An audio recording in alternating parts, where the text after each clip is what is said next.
Hello everyone, my name is Nargis Nasreen. So let's start today's video. In today's video, we are going to talk about the components of SQL. So let me give the heading first.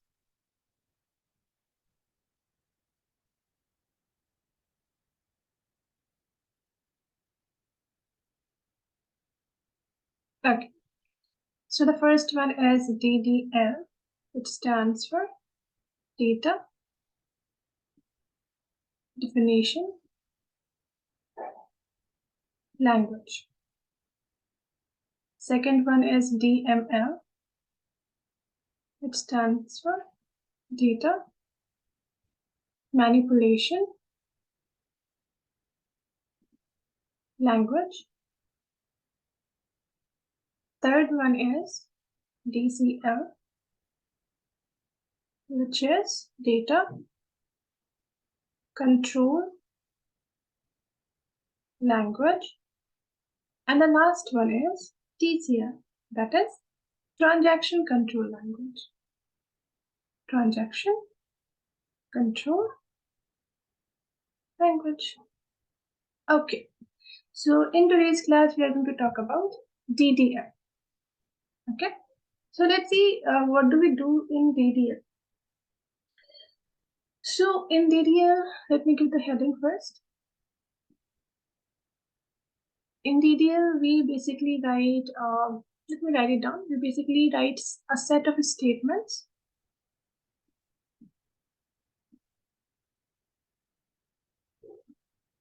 that allow the users to define or modify data structure and objects such as tables. Okay, now, so in DDL we know that, okay, we modify and define the data structure or table. So how we do that? So different commands that we use. So let me name them. So they are create, then alter, then rename, truncate, and drop. Okay, so one by one we are going to talk about all of these. So I'm going to erase everything and we are going to start. Okay, so the first one is create. So what do we do using create command? So using create command, we create entire database and database objects such as tables. Okay, so what's the way, like what is the syntax? Let's see. So as I said, we can either create, like we can create databases, we can create tables using create command. So the syntax is we have to write down create, then object type, like what do you want to create, and then object name. Okay, let's take an example here. So let's say I want to create a table. So I will write down table, the name of the table, let's say customers. And if I want to put a column inside, so I will write customer ID and the data type of that, which is integer. So I will write on int. So what it will do, it will create a table for us, which will look something like this. And it will have a column named as customer ID. So the name of table is customers. And the name of column is customer ID. Inside we can store integer values. Okay, fine. Okay. Now second one is alter. Using alter command, what we can do, we can alter the existing objects. How? So let's say that we have this table customers in which we have the column name as customer ID. And now we want to add one more column. So how can we do that? So let's say, so using alter command, you can do what? You can alter your table structure. Okay, you can add, you can remove certain things. So I will write on alter table, name of the table, which is customers. Now, what do we want to do? We want to add. Add what? Add a column. Now, let's see what column we can add. So let's add purchase, date, column. So I'm going to write on purchase underscore date and the type of this column. So the type will be date. Okay, so you can add values in date font. Fine. So this is what alter command will do. So now how will our table look like? So it will look something like this. We have the same table. Okay. It's just that we have two columns now. Okay. So let me write it down quickly. So the table is same, that is customers. First column is customer ID. And second is purchase date. Purchase underscore date. Okay. Okay. Now let's talk about the third command, which is rename.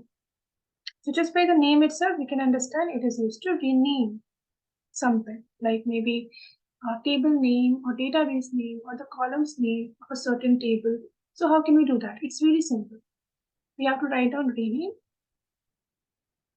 Then like what do you want to rename? So let's say you want to rename table name. So I'm going to write down table. Like now what table? Because in certain databases, you can have multiple tables.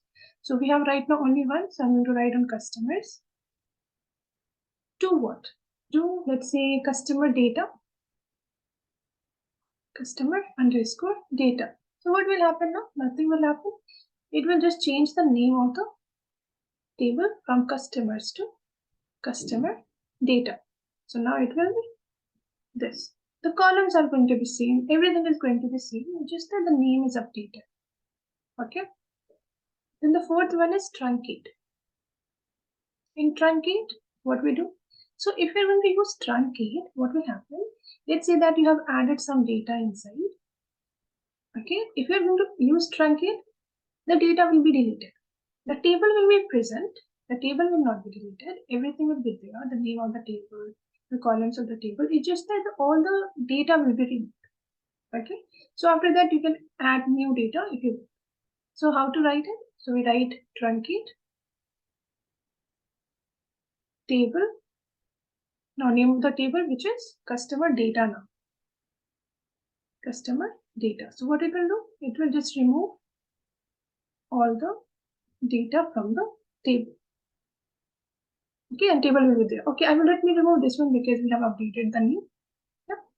Now, so this is what truncate will do. Now the last one is what? Last one is drop.